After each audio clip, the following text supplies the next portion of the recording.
Hello, everybody, and welcome to this week's edition of the Media Boat Podcast. My name is Matt, and it's just me this week again. It was just Mike last week. Trust me, you're going to be seeing a lot of those bouncing back and forth over the course of this summer. But I swear, things are going to get back to normal very, very soon. But in the meantime, it's just me, and this is the Media Boat Podcast, where we talk about the newest news and thoughts in video games, television, movies, and music, not necessarily in that order. This is episode 547. Today is July the 18th, 2026. Should have actually been the 17th, but just pretend it was Friday when I recorded this. You know, give me some space. All right. Anyway, let's get right into it. We always start the show with music, and we always start the music section with the weekend. Wait, no, with the Billboard Hot 100. That's your singles chart. Your number one single again this week is Choose in Texas by Ella Langley. Coming in at number 2, I Knew It, I Knew You by Taylor Swift. Number 3, Be Her by Ella Langley. Then we have a couple of new entries in our top 5 this week. Number 4, I Can't Love You Anymore by Ella Langley and Morgan Wallen. And number 5, Dracula by Tame Impala, this time featuring Jenny. All right, moving on to your albums chart, the Billboard 200. Your number 1 album this week is Confessions 2 by Madonna. So congratulations to Madonna for a big number 1 hit in the 2020s. I mean, how many of decades have she had number 1s in at this point? Probably a lot of them. Number 2, You Seem Pretty Sad for a Girl So in Love by Olivia Rodrigo. Number 3, Dandelion by Ella Langley. Number 4, I'm the Problem by Morgan Wallen. And number 5, Iceman by Drake. In case you don't want to listen to any of those albums, we do have some new releases this week. Starting with Mount Zero from Swap Meet. Oh Yeah? By Steve Lacy. You're Gonna Need a Little Music by Yard Act. Emotional Junglist by Nia Archives. And Daughter from Hell by Gracie Abrams. Just as a note, these are the records that came out yesterday, because like I said, this is usually a Friday show. I might check out the Gracie Abrams thing. I was kind of about her last record. Some of it worked for me. Some of it was kind of boring. I liked the Taylor Swift duet. But beyond that, there wasn't a whole lot for me to grab onto. I'll give her another shot. Why not? I do like that That's So True song. It's really catchy. Let's move on to our music story of the week, which is Lily Allen has made an announcement about her tour. Lily Allen's West End Girl Tour was one of the year's most acclaimed pop outings when it played U.S. theaters earlier this year. But there was some question about whether the intimate and highly theatrical one-woman show would translate to huge venues, when the British singer booked a tour focused mostly on arenas for the fall. Well, North American audiences won't get a chance to get an answer to that question, for the most part, as Allen and Live Nation revealed Monday that they are canceling most of those arena gigs in favor of booking new shows in theaters and amphitheaters instead. Seems like even Lily Allen realized that maybe the format of her show was a little too small and intimate to be in a big arena. So it sounds like if you have tickets to those existing events, they will be refunded and you will be able to participate in a pool to get tickets to the new, smaller location. So keep an eye out on your emails if you are going to a Lily Allen concert this fall. I mean, good call. I mean, why not, right? Like at least you know ahead of time that this change is going to be made. She refers to it as adjustments in her social media posts about it. So I would say that's a pretty big adjustment. All right, let's move on into our next section, which is video games. There are no new releases this week. I looked, and it seems like there's a giant gap between last week and this week. So I guess keep playing what you've been playing. Enjoy. However, if you're looking forward to playing a Fallout game in the future, your prayers might be answered a little sooner than you expected. Yes, amidst all the drama with Xbox over the last month, Bethesda still exists. They still sort of have staff that can make games. Obsidian also still exists, and recently it was confirmed that Bethesda Game Studios will be working with Obsidian on a new Fallout game. Now, they were kind of cagey about this. They didn't specifically say that that was Fallout 5. However, they did confirm that proper Fallout 5 is in pre-production. And not only that, but several Fallout remasters are coming. So here's the quote. Fallout is one of our biggest priorities today. This is according to a lengthy note published on Friday. Fallout 5 remains our long-range destination, and we have multiple Fallout projects in active development right now. We also know many players want to revisit previous Fallout experiences. While we're not announcing any dates, we've been working on remasters for both Fallout 3 and Fallout New Vegas. I imagine this will probably use the same engine they used for that that Oblivion remaster we saw last year. I wouldn't be surprised if that was the case. So keep your eyes peeled for that. Something that looks like that game did, which pretty good engine to base these things off. As for Obsidian's involvement, it's cool to see them back in a Fallout game, but I think it's very hard for me personally to get excited for any of this, considering the context in when it's happening. You know that Microsoft is behind them, breathing down their necks about put a Fallout out, put as many Fallouts out as you can muster before people forget about Fallout. And I know the TV show exists, but strike that iron when it's hot is probably what Xbox is thinking. It's just, it sucks that this is on the back of Obsidian and in Bethesda studios that would rather be doing things that they're a little bit more passionate about. Not saying that these people who are making these Fallout games are not passionate about Fallout. It's just that what are the last few things we saw Obsidian do? Avowed, The Outer Worlds 2, these smaller projects, not big sprawling Fallout games. And then on the Bethesda side, like Todd Howard was so excited about Starfield, and it seemed like a really passionate, push from him. So to go back to Fallout almost seems like kind of disappointing. I like the Fallout games, maybe less so than I did back in 2008, but it remains to be seen whether I should be getting excited quite yet. But if this makes you excited, all power to you, and I'm happy that you'll get a Fallout game sooner than later. All right. Well, that's it for video games. So we're going to cruise right along into the television section, where we'll start with the sports section. See what I did there? A little spoonerism for you. We start, of course, with the FIFA World Cup. We have the finals. We will wrap up the World Cup tomorrow. I've not been paying attention, so let me check this out. So our final will be Spain and Argentina. So get ready. It's happening. So that'll be tomorrow, and we'll wrap up a great year of World Cup action. Next up, your Wimbledon champions have arrived. We have Sinner for the men and Uchova for the women. Congratulations to everybody who participated in Wimbledon this year. Tennis seems hard. I don't know about you. Next up, the NFL's training camp begins on July 15th. So this just passed. So training camp, if you're late, go now, because they're expecting you there. And of course, MLB had their All-Star week this past week, including their the big All-Star game, in which the American League took it over the National League to the tune of 4-0, one of the first shutouts in years. So congratulations to the AL. And the draft happened. So several teams got to their draft picks in. And then, of course, the Home Run Derby also happened with a shocker of an ending, with Kyle Schwarber just barely losing in the final round to Jordan Walker, who just kept hitting those home runs till it mattered. So congratulations to everybody who enjoyed a big All-Star weekend. And, of course, the ESPYs happened, in case you didn't tune into those. I'm sure Mike will be able to speak more to that next week.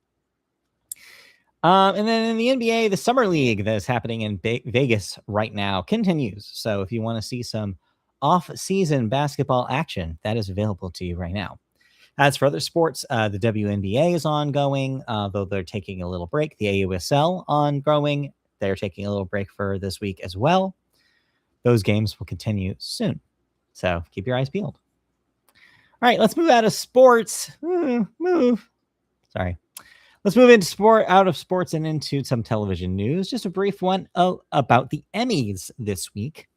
The Television Academy plans to reduce the number of Emmy categories that are awarded during its primetime telecast on September 14th. Last Thursday, the Academy's Board of Governors voted to shift 5 categories to the earlier Emmy ceremonies on September 5th and 6th. Those include writing for a variety series, supporting actor and actress in a limited/anthology series or movie, directing for a limited series/anthology or movie, and writing for a limited series, anthology, or movie. Meanwhile, as you would imagine, the DGA, SAG-AFTRA, and the WGA issued a joint statement expressing their displeasure with the Academy's decision to move those 5 categories off the broadcast. Quote, "The Emmys exist to celebrate the best of television and the artists who are central to bringing those stories to life. The decision to eliminate these categories from the primetime broadcast devalues the contributions of the talented people the Academy is meant to honor. An award show dedicated to recognizing excellence should not reduce recognition for the artists whose work gives it meaning." I mean, yeah, I agree with that statement. It's always really disappointing when an award show cuts those corners. I mean, for what, right? You always have to ask that question. It's not to give the people giving speeches longer to give speeches, that's for sure. They're going to be played off no matter what. Is it for ads then? Well, I don't care about that. Is it for more stupid skits in between awards? Why? Is it for more like musical performances? Like, you always have to ask, like, why are we cutting the awards in an award show for more stuff that's not awards? Then in that case, it's never a good idea. So yeah, this sucks. Hopefully this statement will get to the Emmy, I guess, Board of Governors, I guess, is who made this decision, and maybe they'll change their minds. But ultimately, we will see. All right, that'll do it for television. So one last category, guys. We'll move into movies. And we always start movies with the weekend box office numbers. All right, rewinding the clock to last week's numbers again. Since we usually do this on Friday, we're usually reporting on the movies that come out on Friday. So in this case, this is actually the numbers for this past week. Your number one movie, as everybody figured, was Moana. But as you might have heard from all the articles this week, it definitely underperformed from what Disney was hoping. Moana only debuted to $43 million over the weekend in its debut. Oof, that is rough. And it definitely shows an exception to the Disney live action train that has, until this point, been pretty successful. Coming in at number 2, Minions and Monsters in its second week went down to $21 million. It's already at $127 million domestic. Number 3, Toy Story 5 keeps bopping around with another $19 million this week. That's at a cool $420 domestic. Number 4, Evil Dead Burn is made with $13 million this week in its debut. And then rounding out your top 5, Young Washington made another $6 million. That's at 38. Upcoming this week, I don't need to tell you. You know, you've already got your tickets. You've already tracked down a 70 millimeter screening of this thing. I don't need to tell you that Christopher Nolan's Odyssey is out this week. Everything else moved out of the way. So that is your one big release. That, of course, will be your number one movie. Not a chance that anything else beats it. So there you go. Go see the Odyssey if that is something you want to do. And speaking of Christopher Nolan, director of the Odyssey, he, along with a couple of other notable directors, had things to say this week about AI use in film. That's my news story for the week, in case you didn't realize I was segueing to the news section. Christopher Nolan is encouraged, though, by how younger audience seem to be rejecting AI slop in favor of handcrafted movies like Backrooms, which was his example. He said that his own children's judgment of AI slop has been immediate and harsh. Quote, "They see it for what it is very quickly, and it is much easier for them to identify it because it grew out of an online world that they knew really well. And while that doesn't mean that every aspect of the technology is useless or meaningless, in filmmaking, it's hitting at exactly the wrong time. After years of driving towards heavily virtual environments, we're seeing a renewed interest in more tactile, more real forms of storytelling." Yeah, I mean, he's not wrong. The younger generation is way more equipped to find this stuff when it lands and point it out and create an outcry about it than the older generations that are kind of just, well, this is here. I think it's interesting though that he emphasizes the tactile, real kind of filmmaking because that's kind of been the guy that Nolan always has been. So I'm going to take that at least with a grain of salt. He's always been the practical effects guy, so there's a little bias there. But again, he's not wrong when he says that. I do think we're seeing a culture-wide turn towards analog as opposed to digital. Like all these stories about like, oh, Zoomers want to buy CDs in droves and iPods. So it wouldn't be surprising to me if they're also seeking out that kind of analog style in their films as well. And so Nolan's right. Like I think to a certain extent, the younger audience is going to be interested in a more traditional filmmaking style than maybe they would be in something that just looks fake to them. That's not how every director feels, though. Here's a couple of counterpoints. First up, we have Star Wars' own George Lucas. George Lucas had an interview with something called A Rabbit's Foot this week and included his thoughts on AI. Quote, artificial intelligence means it's easier for us to make movies. It's very much like sitting here saying, well, I believe the horse and buggy is really where it's at. These cars, they break down, they need gas, there's all kinds of problems with them, and pretty soon they'll be making them into tanks and then they'll be killing people. It's terrible. He says, there's nothing you can do about it. That's progress. It's the future. Boy. Okay, so George Lucas has had quite an interesting career, hasn't he? And a little bit of an interesting roller coaster ride of public perception. Like when you think about how, when the original Star Wars movies were coming out, he was like a saint. Like he was like, oh, we rescued movies. Like this is important. He's an important guy. Then of course the prequels happen and everybody's like, oh, he's kind of making some strange choices here. Oh, people aren't saying no to him. George Lucas is let free. We're talking. This is the George Lucas of the special editions or the changes on the DVD releases of the original Star Wars. This is where I'm seeing that George Lucas come back. We had forgotten about that because he could kind of went out of the picture for a while, but really he loves new technology. He's obsessed with it. It wouldn't be surprising at all to me if he was embracing AI. And so this is not a shocker. I think it just feels a little bit like that for some people because we want to like George Lucas. We want so badly for him to be somebody that we want to cheer on. But he's not perfect. I just genuinely don't agree with his statement here also. It's very, very different than cars and horses and buggies. Like, think about it this way. Cars were an advantage over horses and buggies almost every single way. Cars break down, they need gas. Well, horses can die. Like, what? George Lucas, what are you even talking about? This is not a point. Like, they have to eat food. Like, that's their gas. Like, they have all kinds of problems with them. So do horses. Like, what are you talking about, man? Anyway, it's not a great metaphor.